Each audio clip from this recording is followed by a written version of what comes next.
Okay, so here we are with the autonomic nervous system as our next recording. So this is week 2. And this is covering chapter 3 in the textbook. Open it up here. Okay, so the autonomic nervous system. These are our objectives. We're going to explain the differences between the sympathetic and the parasympathetic divisions of the autonomic nervous system. We're going to illustrate different types of receptors and neurotransmitters in the autonomic nervous system. So remember, last lecture, we were talking about the receptors that drugs and different endogenous chemicals adhere to. It's kind of like a lock and key, and they cause reactions in the body.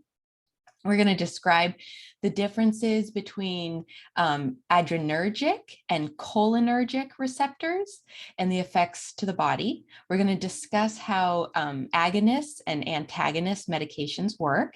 Remember, the agonists are the ones that cause an effect to happen, and the antagonists are more like blockers.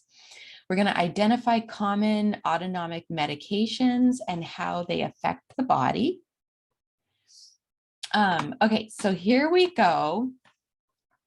So the nervous system is obviously a very complex system, and we're going to try to make this very complex system not so complex. Now you can Google they have all these different like osmosis and all these different kind of medical training YouTube channels, and they will break down things like you can Google, parasympathetic system or somatic nervous system or autonomic nervous system, or you can Google and they will break down these systems. So if my explanation is not as clear, you can always look in to another. Khan Academy has, there's just so many on, but just remember that sometimes they may go in, especially if it's like a pre-med course or something, or pre-nursing or something like that, they may go into far more detail than you need for our tests and exams, but it can be very good for comprehension. So many of you will remember learning about the system in some of your other courses throughout your time in school. So this is divisions of the nervous system. It's divided into 2 major parts: the central nervous system, which is your brain and your spinal cord. So your central nervous system is your brain and your spinal cord. That's your CNS. And then we have the peripheral nervous system, and that's divided into somatic nervous system, which is voluntary. So it's like, I'm going to move my arm. This is your somatic nervous system. It's something that you do voluntarily. You make these movements with all your through the peripheral nervous system. And then we have the autonomic nervous system, which is what we're going to study. And this is all involuntary. These are all systems that are on Copilot, or not Copilot, oh my gosh, what am I trying to think? Automatic pilot or whatever. It's your body is just running these mechanisms. I'm going to move my picture of my face here so I can see my notes better. So the autonomic nervous system and the somatic system, I already said what that was. The autonomic nervous system is further divided into 2 areas. So we have now, so we're going to study the autonomic nervous system, and that's further divided into parasympathetic division and the sympathetic division. So it branches down. Parasympathetic and sympathetic, and we're going to talk a lot about that. And then furthermore, when we concentrate just on the parasympathetic, we're going to look at the kinds of receptors that are in the parasympathetic division, and the kind of receptors are called cholinergic receptors. And of the cholinergic receptors, we're going to focus on the 2 main types of receptors that we'll talk about. This is like 32,000 feet. There are more details and way more kind of nuances, especially if you were going to go to medical school or something, but we're keeping this sort of broad, more summary sort of. So of the cholinergic receptors, we're going to look at muscarinic, and nicotinic. So those are cholinergic receptors. And then the sympathetic division, over here we have sympathetic division, and this is adrenergic receptors. And of the adrenergic receptors, we'll be looking at alpha and beta. And alpha, there's also, those get divided into alpha 1, alpha 2, beta 1, beta 2, but alpha and beta. Let me see if my notes have anything that I missed. As we go down the line, you can see that in the, okay, I already said that. Okay, I'm up to speed. So here we are. The autonomic nervous system is when involuntary nerve cells transmit impulses to smooth muscles and make things happen in the body. So they make all kinds of different reactions happen in the body. We have two phases that sum things up. We can kind of summarize what's happening in the parasympathetic division, and we can sort of summarize what's happening in the sympathetic division. We call the parasympathetic division rest and digest. And then we call the sympathetic division, the sympathetic division, fight or flight. Now, a lot of people have heard about fight or flight because since everybody is dealing with anxiety and panic, and there's so much more panic and anxiety disorders than there used to be. And so fight or flight can be something that you might have heard when people are talking about dealing with your anxieties and why you can have a panic attack. But the parasympathetic division, rest and digest, you will see things, what you think about is your body is trying to rest and kind of rejuvenate, and then your more energy goes to your systems of processing food in your stomach, so digesting your food. So you're not going to digest your food as well when you're in the sympathetic. If that's being dominant, you're going to digest your food better when you're in the parasympathetic. That's when that part of your body is going to work more effectively. So your pupils will constrict.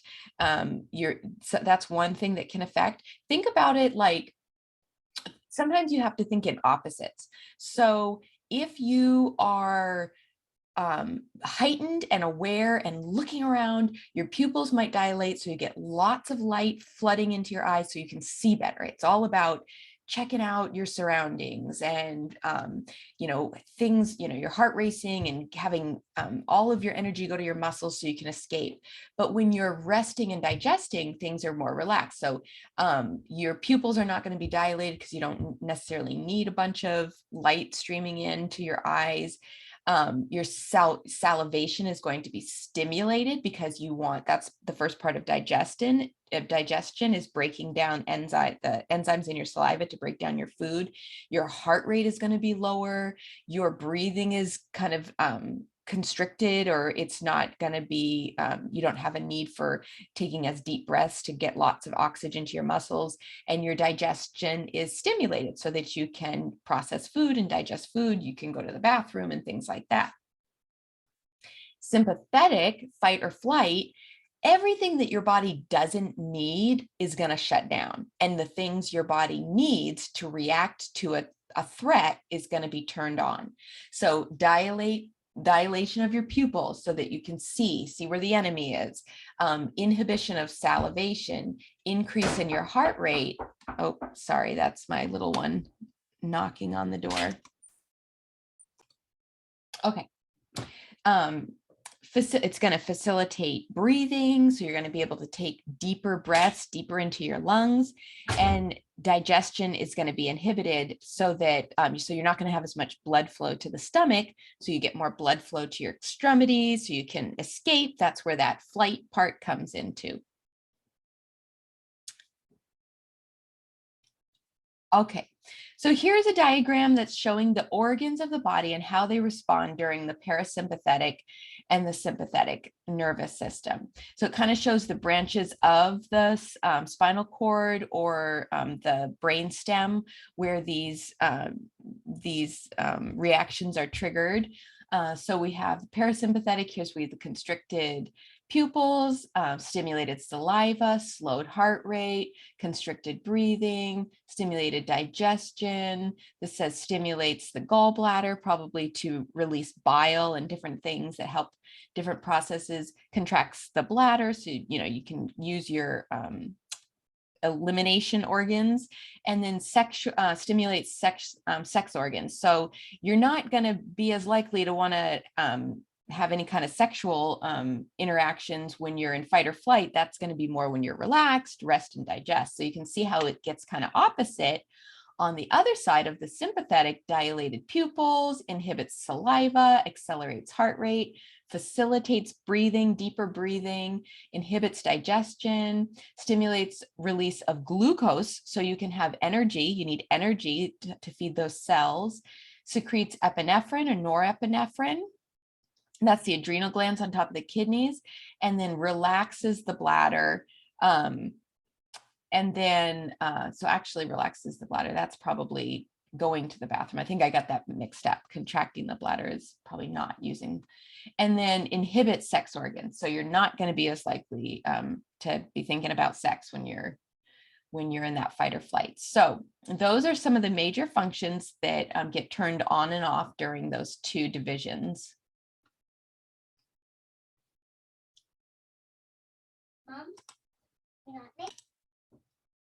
Okay, so neurotransmitters. So we're going to start with how nerves communicate with each other in order to send messages and cause reactions in your body.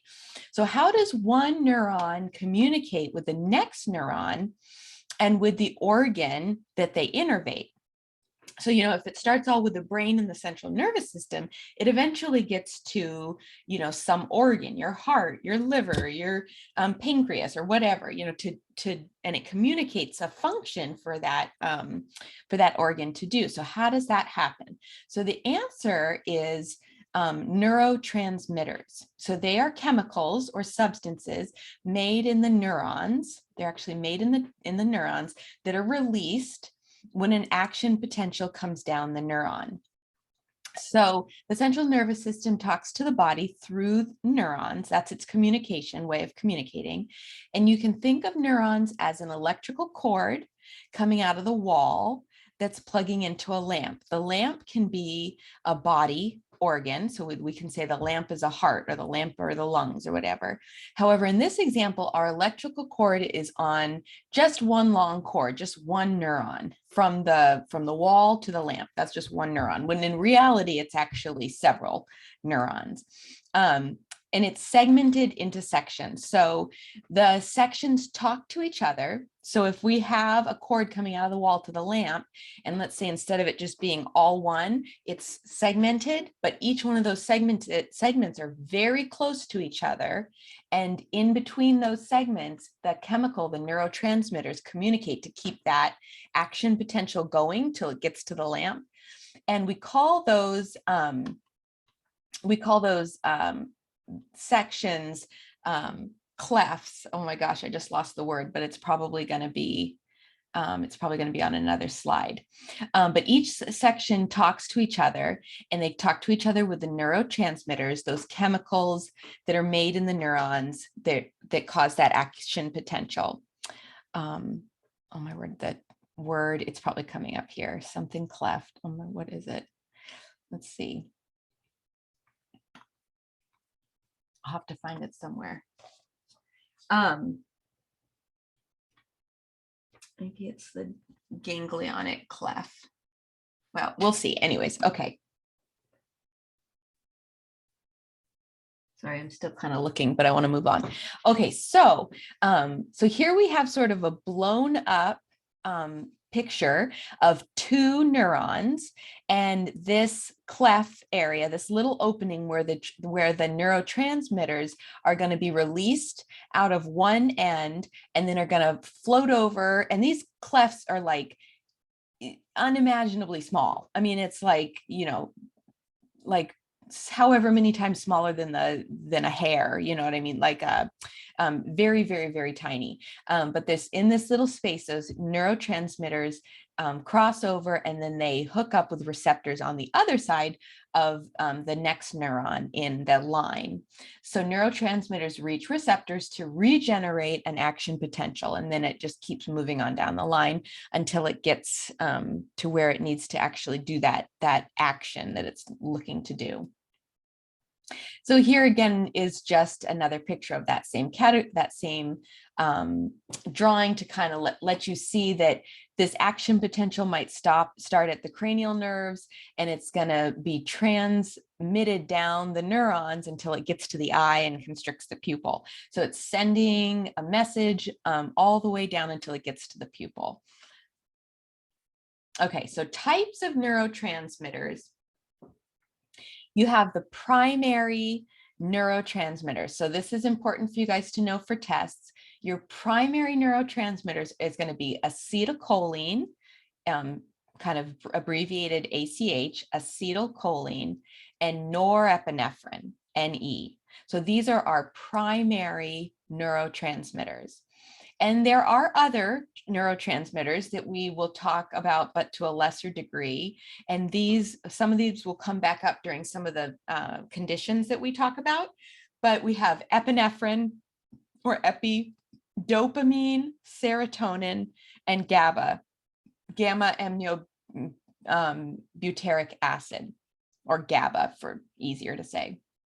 And those are other neurotransmitters, but our primary neurotransmitters are acetylcholine and norepinephrine. Okay, and then we're just looking at this again. So we have neurotransmitters are pointed out for, these are actually, if this is, I don't want this to confuse you, but in this schematic here, in the first one we looked at, the parasympathetic was over here and the sympathetic was over here. Nothing has changed. They're still correct. They're just flip-flopped. So sorry about that. For consistency, it probably would have been better to keep the parasympathetic over here. But so here we have our autonomic nervous system is split, sympathetic division. Before we just said adrenergic receptors, alpha, beta, but now we're splicing in our neurotransmitters, acetylcholine and norepinephrine for the sympathetic, and for the parasympathetic, just acetylcholine. So notice how acetylcholine is a primary neurotransmitter for both here and here, but norepinephrine only in the sympathetic division. So that's important to remember. Acetylcholine is a primary neurotransmitter for both divisions, but norepinephrine is only for the sympathetic division.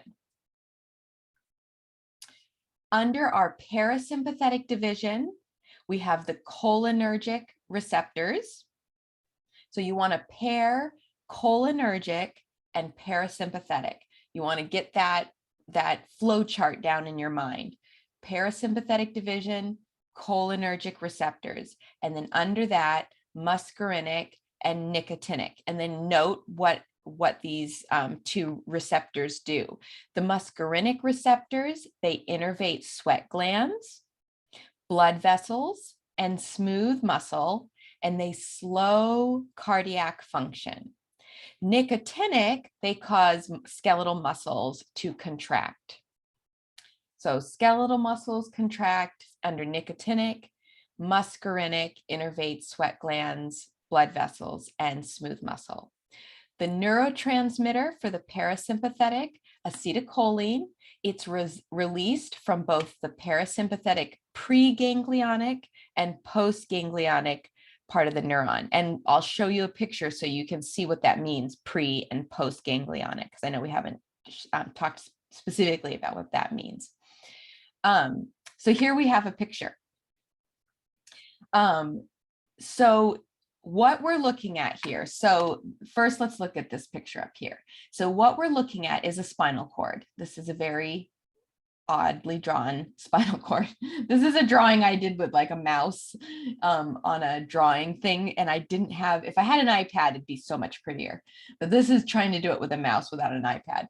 But here we have our spinal cord, And then here we have a ganglion, which is an area between two neurons. So we have, so we're zooming in to this area where two neurons are coming together. So this is the end of one neuron, and this is the beginning of the next neuron. And this is the cleft. And then this is showing what we have. So we have a pre-ganglionic neuron, and then we have a post-ganglionic neuron. So pre meaning it comes before the, maybe it's ganglionic cleft. I absolutely wish I had figured that out. I'll have to verify that for you guys. Synaptic cleft, that might be what it's called. Synaptic cleft. I think this is called a synaptic cleft. But we have the pre, so it's coming at the first part of that ganglion, and then we have the post, which is the second, and where the receptors are for the neurotransmitters. So here you can see acetylcholine is being released, and these are the receptors that they're going to pick up. And then from here, then the post-ganglionic neuron, again, we're going to jump over here. This is the end of the post-ganglionic neuron. So now we're coming into this area. This is the post-ganglionic neuron, and then we have our target organ, which is our heart. So this is the beginning, this is the end, and then here we have our target organ. And we can see on the post-ganglionic neuron, the neurotransmitter that's going to be released, again, is acetylcholine. And here are our muscarinic receptors on the target organ. So these are on the heart. And we have muscarinic receptors, and they're going to receive the acetylcholine. So this first ganglion here is this picture. And then from this end of this neurotransmitter to the target is this. But you can see this whole thing, we've taken these two little segments and blown them up to here and here. Hopefully that makes sense. All right, so now we're going to look at the sympathetic division. When you think sympathetic, think adrenergic, adrenergic. And we have our alpha and our beta. We have subdivisions of alpha 1, alpha 2, beta 1, and beta 2. And the neurotransmitters, acetylcholine is released from all pre-ganglionic neurons. But now this is something different. In post-ganglionic neurons, norepinephrine is released for most post-ganglionic neurons, which then crosses the synapse, that synaptic cleft, and has an effect on the tissue or the organ. And sometimes epinephrine, there's other things that are released, but we're predominantly norepinephrine. So this is sympathetic. So now we have our sympathetic nervous system. I drew the same kind of picture, and I don't know if this is totally accurate with the heart and all that, but I just did it for similarity, so not too much would change. So we have our spinal cord, we have our neuron. Here's our first ganglion, and our synaptic cleft is going to be blown up to be this picture. And then from here, the chemicals are going to keep going on down the neuron till we get to this area where we have the ganglion and the target organ, which is blown up to here. So everything's very similar. The main difference is pre-ganglionic neuron releases acetylcholine. Post-ganglionic neuron, the nicotinic receptors take it up. Post-ganglionic neuron is going to release norepinephrine, so NE mostly, and these are also called catecholamines. Catecholamines is another word for them, but norepinephrine, I should have made norepinephrine here highlighted because I feel like it's kind of hidden. It says NE and you might have forgotten, but predominantly what's coming out of here is the catecholamine norepinephrine. But mostly I want you to just know that it's norepinephrine. And also, like I said, in the other side, it can be other things like epinephrine, but predominantly norepinephrine. So we have acetylcholine coming out here on the pre-ganglionic neuron, and we have norepinephrine. And then notice that the receptors are called adrenergic receptors here on this side. And I'm not sure exactly this must have been something that I picked up off of, I don't know why I didn't put nicotinic or muscarinic again here, but it's probably nothing specific that we have to worry about at the moment. But anyways, it's important to know that when we're talking about the sympathetic, two things: you have acetylcholine out of the preganglionic, norepinephrine out of the postganglionic, and your receptors are called adrenergic receptors. Those are some all key points that you want to know about the sympathetic division of the autonomic nervous system. Okay, so in the sympathetic division, when we talk about these adrenergic receptors, we have alpha, and you're going to have to just make flashcards of this and just memorize it. So different tissues has different receptors with which the sympathetic neurotransmitter may interact with. So depending on where they are in the body, it's going to be a different neurotransmitter. When alpha adrenergic receptors, there are subdivisions of alpha 1 and alpha 2. So with these alpha adrenergic receptors, you can either have an alpha 1 or an alpha 2 being stimulated. So alpha 1 is located on smooth muscle tissues. They produce smooth muscle contraction. So smooth muscle contraction are predominantly things like blood vessels. So we can think about how blood pressure might be affected, sweat glands, eyes, and intestines. So alpha 1, smooth muscle, blood vessels, kind of that should be some predominant thoughts. Alpha 2, located on postganglionic neurons, it inhibits the release of norepinephrine. It decreases blood pressure, and it decreases secretion of insulin.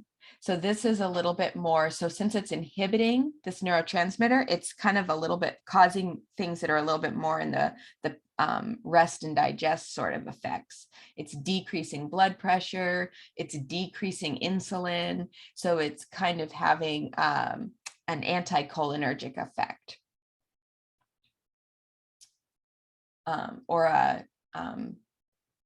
an anti-adrenergic effect, I guess is what I meant to say. So then we have beta adrenergic receptors, and we have beta 1 and beta 2. Beta 1 located on cardiac tissue, increase heart rate and contractility. So the contractility of your heart is how hard it's pumping, how well it's pumping, and so if we don't have a lot of contraction, your blood might not be pumping hard enough to do good circulation, or getting enough blood to where it needs to go. Beta 2, think beta 2, the lungs, located in the bronchi, and it causes it relaxes the uterine and vascular smooth muscle. So it's causing relaxation in the lungs. So relaxation of vascular smooth muscle. And the way to think about this when we're talking about beta is you have one heart. So beta 1, mainly cardiac tissue, and you have 2 lungs. So beta 2 located in the bronchi. So a lot of asthmatic medications work on these receptors to open up the bronchi. And we'll talk more about that as we get to those medications. But that's how you can remember it. Beta 1, you have 1 heart. Beta 2, you have 2 lobes in your lungs. 2 lungs, 1 heart. Beta 1, cardiac tissue, beta 2, the lungs. So going back and remembering what agonists and antagonists are, the autonomic drugs work by acting as either agonists, that is, they are highly effective, they latch onto these receptors and they stimulate something to happen, or alternatively, a drug can act as an antagonist and block the neurotransmitters or hormones in the body from doing whatever it is that they want to do. So if something gets released and causes your blood pressure to rise, then you might have an antagonist that blocks it, thereby then decreasing blood pressure. It might be the possible effect. So these drugs that are either agonists or antagonists work on both cholinergic and adrenergic receptors, or receptors in both the sympathetic and parasympathetic nervous system. So agonists, drugs that bind with a receptor to produce an effect. antagonist, drugs that bind with a receptor to block results of an agonist to produce results. See if there's anything here. I think this pretty much just repeats itself. We have the same thing that we saw earlier, demonstrating how the neurotransmitters hook up to the site. Agonists can also do the same thing, and antagonists just pretty much block, so those mechanisms don't happen. Okay, so remembering when we're talking about parasympathetic, we want to think parasympathetic, cholinergic, and then we can have cholinergic agonists or cholinergic antagonists, which can also be called anticholinergic. And so these are going to do different things. So drugs that are cholinergic agonists, they have an affinity for the muscarinic and nicotinic receptors, and preferably muscarinic because those are usually present in the target tissue. Nicotinic, there's not so many drugs that work on the nicotinic receptors. I mean, there are some, but mostly it's muscarinic. Cholinergic agonists can slow the heart, relax the GI and the urinary tract. Natural plant alkaloids that are cholinergic agents are muscarinic. So it's in mushrooms. So you kind of can remember muscarinic sounds sort of like mushroom. And then nicotine. I think we all know how, like, I was reading my note and I was like, wait, what am I trying to say? But you can see how nicotine and nicotinic, that would help you remember it. So that's where they get some of these natural plant alkaloids, is in nicotine.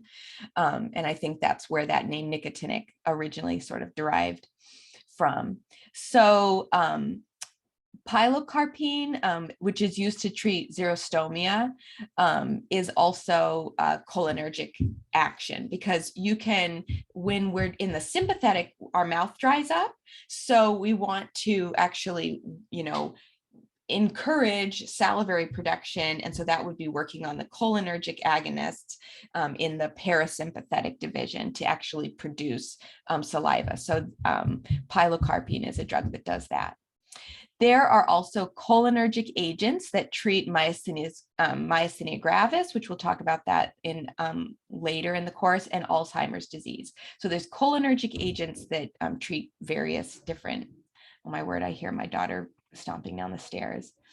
Anticholinergic drugs block both the muscarinic and the nicotinic receptors, and they are used mostly to increase heart rate, treat urine incontinence, and motion sickness and irritable bowel syndrome, or IBS. So those are different reasons that you have anticholinergic drugs.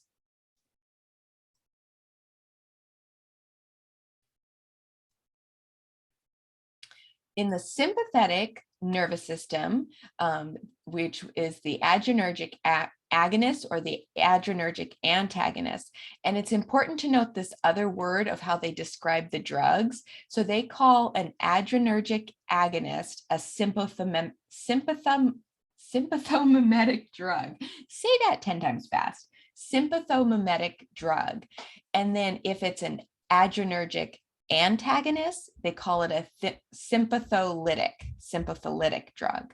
So it encourages the adrenergic, it encourages the adrenergic part of it, or a sympatholytic is sort of a blocker. So this is pure memorization. You're just gonna have to make flashcards and say, what's another name for adrenergic agonist? Sympathomimetic drugs. What's a name for adrenergic antagonist drugs? Sympatholytic. Oh my word.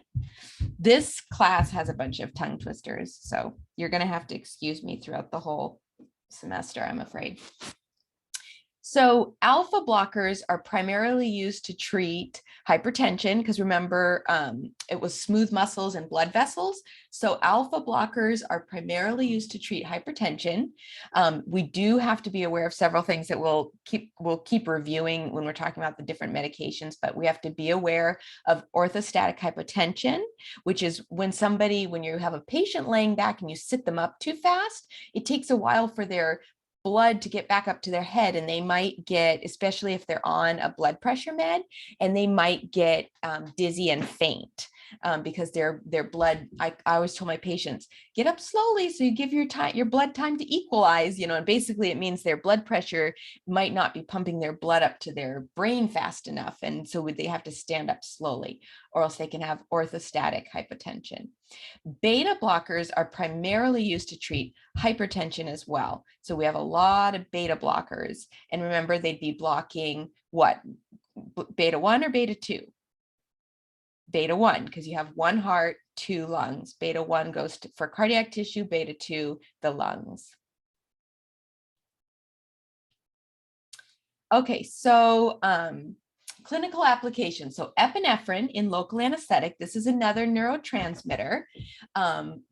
We have adrenergic agonist, stimulates alpha-1 receptors on smooth muscle, and it stimulates beta-2 receptors on smooth muscle. There's a stronger affinity, so it's more attracted to beta-2 receptors,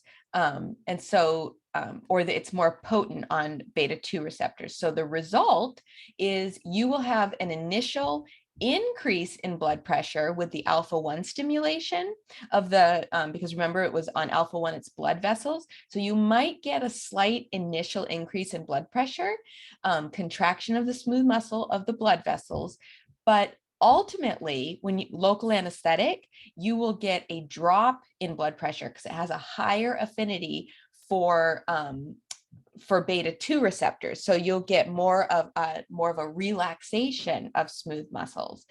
So that's why we use the epinephrine to help constrict the blood vessels. So we do talk about this in greater detail. You'll learn more over the summer when you're taking pain management. And then we also talk a little bit about it in this class too, being careful with how much local anesthetic we give certain people with cardiac conditions. But in general, if someone has a little bit of high blood pressure, we don't have to worry too much about giving them anything other than the normal dose. There are exceptions for sure that we have to be aware of. But that's why there's epinephrine in the local anesthetic, to keep those blood vessels restricted and keep the medication in the site of action. Oh, and this just reminded me, but when you look at the PowerPoint for the first lecture, in the notes, there's a neat explanation about, again, local anesthetic and the reason why local anesthetic doesn't work as well when there's infection. So you might, if you're an assistant, you might remember your dentist working on someone with an infection and not having trouble getting them numb. Or as a hygienist, you might encounter this. You're giving them local anesthetic and they're having difficulty getting numb.